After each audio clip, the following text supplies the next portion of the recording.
Hello दोस्तों, स्वागत है आपका अपने यूट्यूब चैनल एग्जाम गुरु में। तो दोस्तों आज मैं आपको यहाँ पे इंडियन कोस्ट गार्ड सेटर इंग्लिश का फुल प्रैक्टिस सेट कराऊंगा। आप लोग अपना स्कोर इंग्लिश में जरूर बताइए कि आपके 15 में कितना स्कोर बना। ठीक है, इंग्लिश इंडियन कोस्ट गार्ड में 15 मार्क्स की पूछी आती है, काफ़ी इंपॉर्टेंट है भाई। स्टार्ट करते हैं। ठीक है, लिखा आइडेंटिफाई द इनकरेक्ट पार्ट आपका पूछा गया है। देखो पहला दिया गया he was congratulated for his success in the 100 metre race. ठीक है, 100 मीटर रेस दी गई यहाँ पे। देखो सबसे पहली बात तो यहाँ पे आपका क्या है कि जिस पार्ट में गलती है उसमें आप लोग निशान लगा दीजिएगा। यहाँ पे वैसे बी पार्ट में गलती है। गलती क्या है, कॉन्ग्रेचुलेटेड के बाद में हमेशा फिक्स प्रोपोजिशन ऑन लगती है। कॉन्ग्रेचुलेटेड ऑन होता है। ठीक है, कॉन्ग्रेचुलेटेड ऑन होता है। आप लोगों को फॉर पढ़ने में अच्छा लग रहा हो वो बात अलग है, लेकिन कॉन्ग्रेचुलेटेड ऑन होता है भाई। ठीक है, कॉन्ग्रेचुलेटेड ऑन होता है, फिक्स प्रपोजिशन है, याद कर लेना। अगला दिया गया है fill in the blank. Fill in the blanks दिया दूसरे नंबर में। देखो क्या होगा, 15 में इसको जरूर बताइएगा। अगर आपको वीडियो अगर जरा से भी अच्छा लगे, ठीक है, तो ही आप लोग लाइक करिएगा। ठीक है, चैनल सब्सक्राइब भी करिएगा। This is a good dash for the school. लेकिन आपको क्या है कि यहाँ पे राइट ऑप्शन बताना पड़ेगा, क्या भरना पड़ेगा। ठीक है, तो देखो इन सब की हिंदी आपको आनी चाहिए, तभी आप सही पहुँच पाएंगे। देखो साइट मतलब क्या होता है, दृष्टि। और साइट मतलब ये साइट मतलब जो सी वाला होता है उसका मतलब होता है हवाला देना। हवाला देना, इसके SIGHT मतलब होता है दृष्टि, सी वाला होता है हवाला देना, और जो एस वाला होता है SITE साइट मतलब होता है स्थल, मौका, स्थान, स्थान कह सकते हो। स्पोर्ट मतलब क्या होता है, स्पोर्ट भी आपका स्थान होता है। ठीक है, आप बताइए यहाँ पे राइट ऑप्शन क्या होगा। गुड, देखो आपका लिखा क्या, this is a good, this is a good dash for the school. चलो आपको इसको दो मैटर से बताते हैं। यहाँ पे सी ऑप्शन राइट है, सी ऑप्शन बिल्कुल राइट ऑप्शन हो जाएगा। देखो इसको दो तरीके से समझाते हैं। ये लिखा आर्टिकल, ये लिखा है एडजेक्टिव। आर्टिकल के बाद में हमेशा एडजेक्टिव आएगा, और आर्टिकल के बाद में अगर एडजेक्टिव है तो उसके बाद में हमेशा नाउन आएगा। ठीक है, हमेशा नाउन आएगा। तो नाउन केवल एक ही है, साइट। लेकिन ये क्या आप लोगों को नहीं पता कि यही नाउन है कि नहीं, कोई बात नहीं। देखो दृष्टि, यहाँ पे साइट मतलब दृष्टि होगा, या जो जगह है वो दृष्टि मतलब कि लिखा क्या है, this is a good school के लिए ये जगह अच्छी है। ठीक है, तो यहाँ पे साइट दृष्टि थोड़ी ना आएगा। ठीक है, साइट मतलब होता है स्थान। ठीक है, या स्थान है जो स्कूल के लिए अच्छा है, तो यहाँ स्थान आना चाहिए।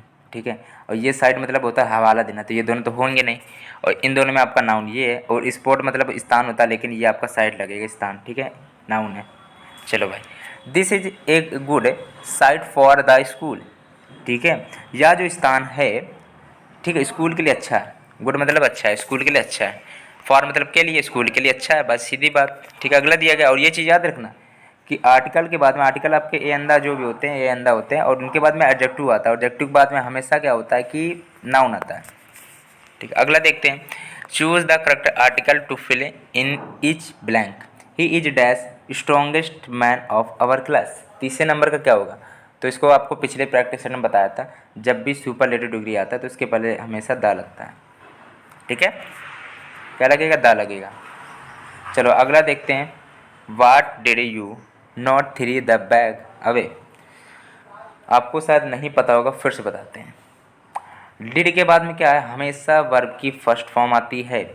वर्ब की फर्स्ट फॉर्म आती है तो थ्रो, थ्री, थ्रोन होता है, तो थ्रो फर्स्ट फॉर्म होगी, तो थ्रो एक ही ऑप्शन पे है, और did you not throw the bag away होगा। ठीक है, तो यहाँ पे थ्रो एक ही ऑप्शन तो है, वर्ब की फर्स्ट फॉर्म एक ऑप्शन पे, तो why did you not throw the bag away. ठीक है, चलो तो राइट ऑप्शन यहाँ पे नॉट थ्रो हो जाएगा, क्योंकि थ्रो फर्स्ट फॉर्म है, इसलिए राइट ऑप्शन ए पार्ट है। अगला दिया गया unwelcome aspect of a situation. पाँचवें नंबर का बताइए राइट ऑप्शन आपका क्या बनेगा। चलो चारों ऑप्शन को देखते हैं पाँचवें में। ठीक है, फ्लिपेंट मानी क्या होता है, बकवादी। ठीक है, चलो अब फ्लिप साइड मतलब क्या होता है, उल्टी ओर। फ्लिप फ्लॉप मतलब क्या होता है, फ्लिप फ्लॉप मतलब होता है, फ्लिप फ्लॉप कह सकते हैं, उसकी कोई वो नहीं है। ठीक है, फ्लिंट क्लॉक मतलब होता है, फ्लिंट मतलब चकमक ताला कह सकते हैं, चकमक ताला जो होता है। ठीक है, तो फ्लिप साइड हो जाएगा। फ्लिप साइड मतलब होता है उल्टी ओर। Unwelcome aspect of a situation, उल्टी ओर, तो हो जाएगा उल्टी ओर। यहाँ पे फ्लिप साइड जो इन चारों के ऑप्शन के हिसाब से सही बन रहा है, राइट ऑप्शन बी पार्ट है पाँचवें का। हिंदी याद कर लेना, फ्लिप साइड मतलब उल्टी ओर। अगला दिया गया है छठे नंबर में क्या है, ये सब आपके डायरेक्ट इनडायरेक्ट जो होते हैं एक्टिव पैसिव बिल्कुल सिंपल होते हैं। ठीक है, देखते हैं जरा। God helps those who help themselves. छठे नंबर में देखो क्या गलती होगी, बताइए।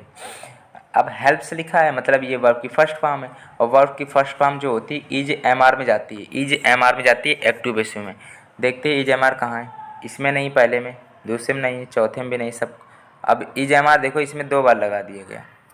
चलो मान लो इसमें भी इज एम आर है, लेकिन इस देखो तीसरा आपका गलत हो गया और पहला गलत हो गया, या तो दूसरा होगा या तो आपका चौथा होगा। Those who help themselves are helped by, यहाँ पे 2 बार बाई लगा दिया। आपने कभी देखा कि 2 बार बाई लगता हो पेशियो में? नहीं लगता ना। तो बस राइट ऑप्शन आपका यहाँ पे बन जाएगा बाई गॉड। बाई के बाद में गॉड भी तो आएगा, बाई गॉड है, लेकिन इसमें 2 बार बाई लगा, ये गलत है। यहाँ पे जो दूसरा राइट ऑप्शन है। अगला देखते हैं, एफ्लुएंस क्या होता है? Identify the antonym of the given word. Affluence मतलब एंटोनियम आपका अपोजिट बताना है। 7वें नंबर में देखो क्या होगा, 7वें नंबर का देखते हैं क्या होगा। एफ्लुएंस माने क्या होता है? एफ्लुएंस माने होता है संपन्नता, जो धन से भरपूर हो, प्रचुरता और अधिकता मात्रा में हो, प्रचुरता कह सकते हो।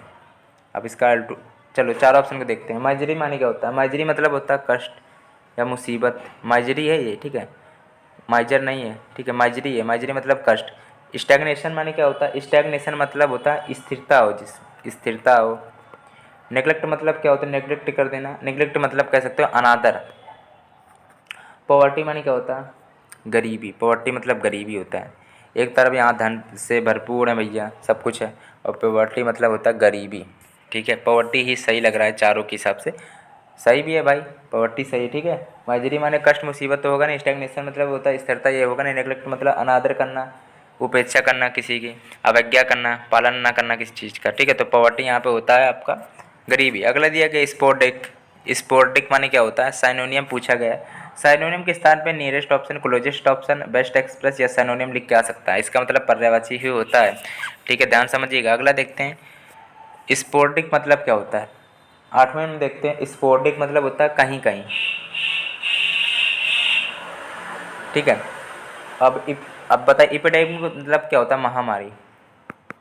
इसका साइनोनिम बताना अच्छा है। वेरलिंग मतलब क्या होता है? वेरलिंग मतलब होता है घुमावदार। जो वेरलिंग मतलब हो घुमावदार, और एपिडेमिक महामारी सबको पता होगा। ओकेशनल माने क्या होता है? ओकेशनल मतलब होता है कभी कभी, कभी कभी भाई। स्टैग्नेंट माने क्या होता है? स्टैग्नेंट मतलब होता है आलसी। स्टैग्नेंट मतलब होता है आलसी, ठीक है। तो ये कहीं कहीं, कभी कभी, ठीक है। क्वेश्चन मतलब कहीं कहीं, कभी कभी।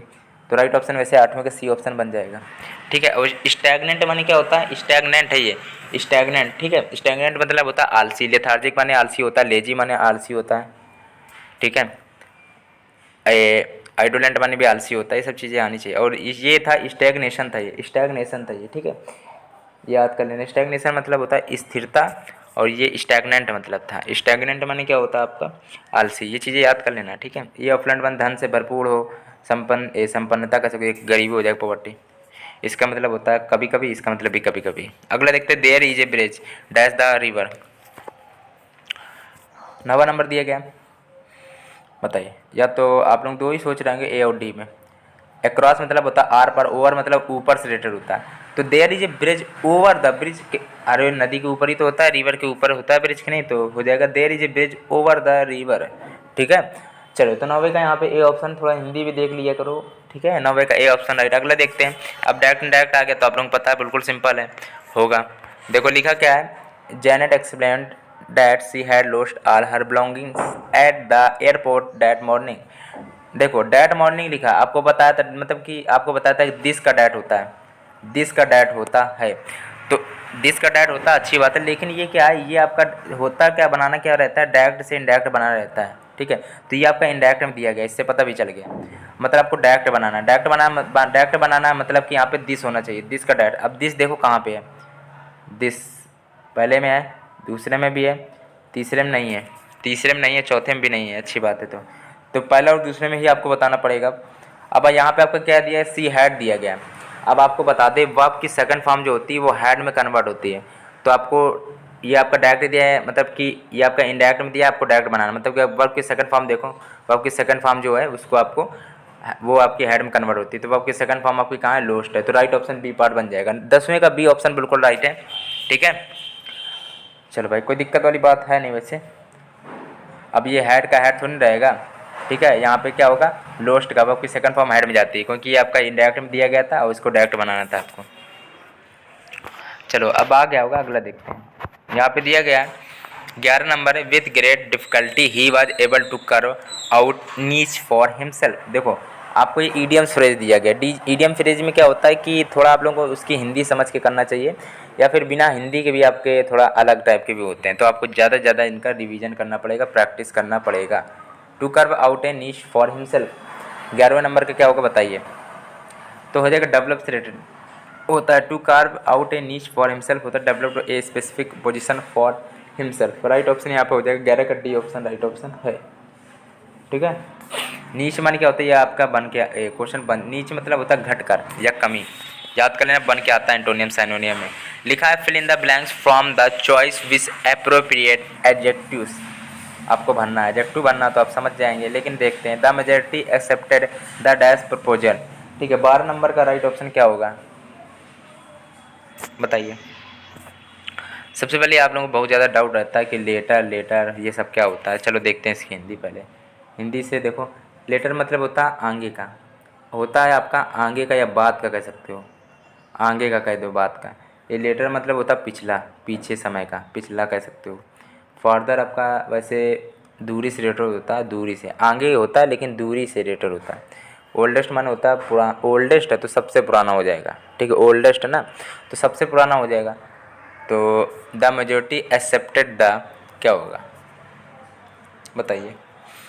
12 नंबर प्रश्न है, यहाँ पे क्या हो जाएगा, क्योंकि इनकी हिंदी देखोगे तो द लेटर हो जाएगा। ठीक है, the majority accepted the latter proposal हो जाएगा। दूरी इसका कोई सेंस बनेगा नहीं, यहाँ पे ओल्डेस्ट आएगा नहीं, पुराना सबसे पुराना थोड़ी। लेटर या लेटर ये सोच रहे होगे, लेटर मतलब होता है आगे का, कोई आगे प्रपोजल थोड़ी दे देगा, पिछले के जो प्रपोजल है वो एक्सेप्ट किया गया था। The majority accepted the latter adjective proposition, और एडजेक्टिव बनना था लेटर हो जाएगा। अगला दिया गया, लिखा है choose the correct form of verb we shall not go out if it.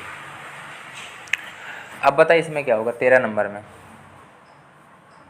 आपको बताया था कि एक अगर प्रेजेंट चलता है तो दूसरा फ्यूचर में चलता है, या फिर अगर एक फ्यूचर में चलता है दूसरा प्रेजेंट में चलेगा। प्रेजेंट फ्यूचर का रोल चलता है, तो ये विल शैल है, ये फ्यूचर का रोल है। ठीक है, तो फ्यूचर है तो मतलब आगे प्रेजेंट आएगा। प्रेजेंट कहाँ है, ये नहीं है, ये नहीं है, ये नहीं है, रेंस है। प्रेजेंट मतलब प्रेजेंट इंडेफिनिट, और यहाँ इट है तो रेंस आएगा।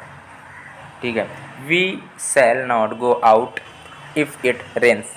ठीक है, कोई दिक्कत है नहीं। 13 का राइट ऑप्शन यहाँ पे। कंडीशन ये होता है, कंडीशन के सेंटेंस होते हैं कि प्रेजेंट के बाद में फ्यूचर आता है, एक सेंटेंस फ्यूचर है तो दूसरा प्रेजेंट होगा। ठीक है, अगला दिया गया मेक हास्ट। देखते हैं पहले, fill in the blank from the choice with appropriate conjunction. Conjunction आपको पता है कि दो सेंटेंस हैं, दो लेटर दो वर्ड को जोड़ने कार्य करता है। Make haste dash you will be late. 14 number प्रश्न है, देखते हैं इसमें क्या राइट ऑप्शन आपका बन जाएगा। 14 का वैसे बी ऑप्शन है। चलो 14 का यहाँ पे बी ऑप्शन लेस्ट। ठीक है, lest you will be late हो जाएगा। ठीक है, राइट ऑप्शन आपका यहाँ पे 14 का बी ऑप्शन है। मेक हास्ट मतलब होता है जल्दी करना, ये ईडियम्स में भी बन के आ सकता है। मेक हास्ट मतलब जल्दी करना, मेक हास्ट मतलब जल्दी करो। अन्यथा यू विल लेट, लेस्ट मतलब होता है अन्यथा, मतलब यू विल लेट मतलब कि यदि नहीं तो क्या हो जाएगा, लेट हो जाएगी, देरी हो जाएगी, इसीलिए गागी लग रहा है, इसीलिए विल का प्रयोग किया गया, विल भी। ठीक है, चलो राइट ऑप्शन यहाँ पे हो जाएगा बी पार्ट। 14 का बी ऑप्शन है मेरे हिसाब से, बिल्कुल सही है। और लेस्ट माने होता है ऐसा ना हो कि, आपको हिंदी बता दे फिर से, लेस्ट मतलब होता है ऐसा ना हो कि।